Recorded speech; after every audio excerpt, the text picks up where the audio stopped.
आइए आज हम बात करते हैं कि जब एक कंपनी बढ़ेगी, ग्रोथ तो होगी, और जब एम्प्लॉयज चेंज होना शुरू होंगे वो भी होगा।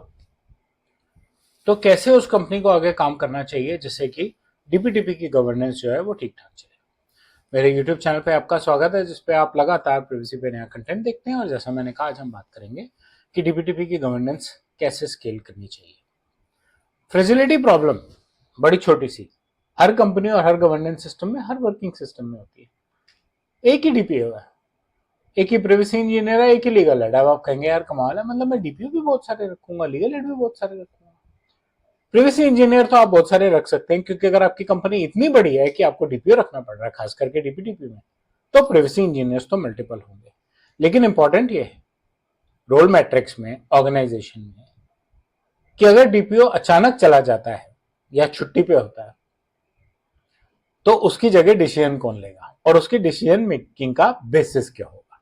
इसलिए डीपीटीपी की प्लेबुक्स जरूरी है, इतनी फाइन ट्यून्ड कि अगर कोई अचानक नौकरी छोड़ देता है तो कोई जवाब देने वाला हो, कोई अप्रूव करने वाला हो, कोई डिसीजन लेने वाला हो, कोई सीनियर अप्रूवर और कोई इंटरमीडिएट अप्रूवर, कि भाई वो नहीं है जब तक रिप्लेसमेंट नहीं आती या जब तक वो छुट्टी से वापस नहीं आते, उनका काम ये देख रहे हैं।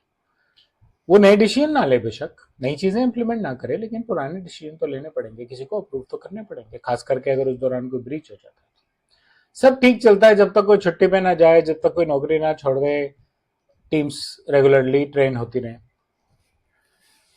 गवर्नेंस लोगों के अंदर नहीं रहनी चाहिए, गवर्नेंस आपके सिस्टम्स में रहनी चाहिए। गवर्नेंस एक इंडिविजुअल का काम नहीं है, एक ऑर्गेनाइजेशन का काम है। ईमेल थ्रेड्स में गवर्नेंस नहीं होती। Judgment, decision making criteria, playbooks, judgment individual की दिल की इच्छा से नहीं होनी चाहिए। ट्राइबल नॉलेज के बेसिस पे, कहीं से कुछ सुना सीखा करा उसके बेसिस पे नहीं होनी चाहिए। जजमेंट होनी चाहिए एक डिफाइंड लॉजिक से, एक क्लियर एस्केलेशन पाथ से और वर्क फ्लोज से, कि ये हमारा काम है और ये ऐसे फ्लो कर रहा है, ये ऐसे वर्क फ्लोज चल रहे हैं। सर्वाइव्स व्हाट सर्वाइव्स स्केल्स, क्या चीजें। डिसीजन अगर प्री मैप्ड है, क्या फर्क पड़ता है 100 आदमी है या 150 आदमी है।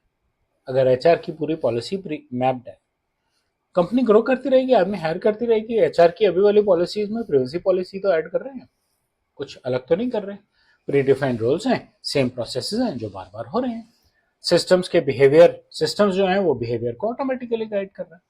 इससे आपकी एस्केलेशन कम हो जाएंगी, इससे आपकी डिपेंडेंसी कम हो जाएगी, इससे आपकी जो अचानक पैनिक में, घबराहट के मारे डिसीजन लिए जाते हैं, लैक ऑफ नॉलेज में फटाफट करो, तुमने ये नहीं देखा, तुमने वो नहीं देखा, वो सब करना बंद हो जाए, काम प्रॉपर तरीके से होने शुरू हो जाएंगे। चेंज के लिए डिजाइन कीजिए, आप गवर्नेंस इस हिसाब से डिजाइन कीजिए कि टीम्स स्टेबल हैं, वही करेंगे।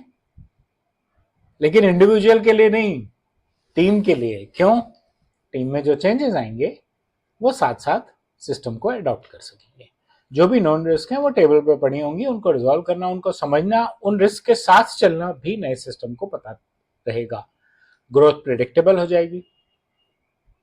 डीपीटीपी की जो गवर्नेंस है वो डिसीजन रेडी रहेगी। स्पीड और अनसर्टेनिटी पे कोई डिपेंडेंट नहीं होगा। नए लोग, नए यूज केसेस, ये सारी चीजें जो हैं काम को ठीक से अडेप्ट कर पाएंगे। आर्किटेक्चरल शिफ्ट लाइए अपने सिस्टम में, अपने सिस्टम से पूछिए, लोगों से कहिए please act with in your defined boundaries.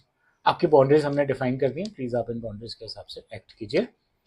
Privacy अपने सिस्टम के अंदर एम्बेड कीजिए, प्रिवेसी बाय डिजाइन के प्रिंसिपल्स फॉलो कीजिए। यूडेमी पे मेरा कोर्स भी है प्रिवेसी बाय डिजाइन पे, उसमें देखिए एक प्रिंसिपल को अपने सिस्टम में डालने की कोशिश कीजिए। टीम्स जल्दी चलेंगी, कब जल्दी चलेंगी? जब उनको सिस्टम में हेल्प मिलेगी डिसीजन मेकिंग की, गवर्नेंस भी लाइट लगेगी। अगर डीपीडीपी की गवर्नेंस लोगों के बदलने से हिल जाती है तो वो गवर्नेंस थी नहीं, वो थी सिर्फ कंप्लायंस। और अगर आप ये सोच रहे हैं कि वो जो लोग थे या जो लोग हैं वो बड़े हीरोज हैं, इसलिए गवर्नेंस ठीक चल रही है, तो आप हीरोज पे रिलाय कर रहे हैं, सिस्टम्स पे नहीं। और आपको चाहिए क्या? सिस्टम्स। लोग बदलेंगे, लेकिन अगर सिस्टम्स टिके रहेंगे तो लोगों के बदलने से कोई नेगेटिव इंपैक्ट नहीं आएगा। डीपीटीपी की गवर्नेंस की स्केलिंग पर सिर्फ इतना ही। मुझे उम्मीद है आपका कंटेंट अच्छा लगा होगा। बेल आइकन दबाएं, मेरे यूट्यूब चैनल से सब्सक्राइब करें और अपना फीडबैक कमेंट सेक्शन में शेयर करें। धन्यवाद।